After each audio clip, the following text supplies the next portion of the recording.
highly recommend at least opting for the next model up, because this one can actually compete with the MacBook. This model costs $1299 and has the same Haswell dual-core i5 CPU. In addition, the MacBook has 4GB of RAM, 128GB of PCIe flash-based storage, Intel graphics, a 13.3-inch display with a resolution of 2560 by 1600, giving it a PPI of 227.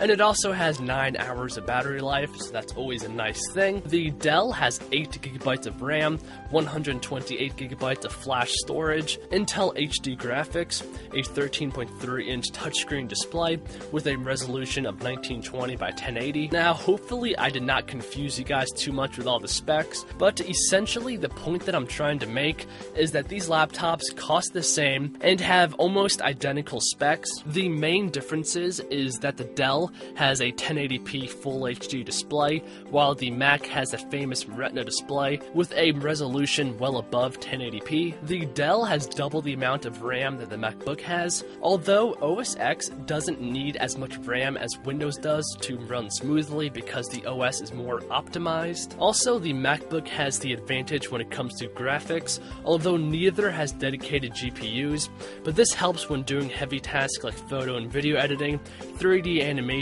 and gaming. So when it comes to these laptops, the MacBook Pro with Retina display just comes out on top. Possibly the biggest difference between these two laptops is the OS on the inside. You have to decide whether you want OS X on the inside or if you want Windows 8.1. Okay, so that's all fine and dandy, but for those of you that have a little bit more money to spend and want an even better laptop with more RAM, dedicated graphics, a high capacity SSD, and a big display, then you should look at the 15-inch model of these same laptops. I'm not going to be talking about every component of these laptops, but I am going to be highlighting the advantages of these more expensive models, and the link to these laptops will be down below in the description. The MacBook Pro 15-inch with Retina display has a Haswell quad-core i7 CPU, 8 to 16GB of RAM, a 256GB PCIe flash-based storage, and can be configured up to 1 TB. It packs the best Intel graphics,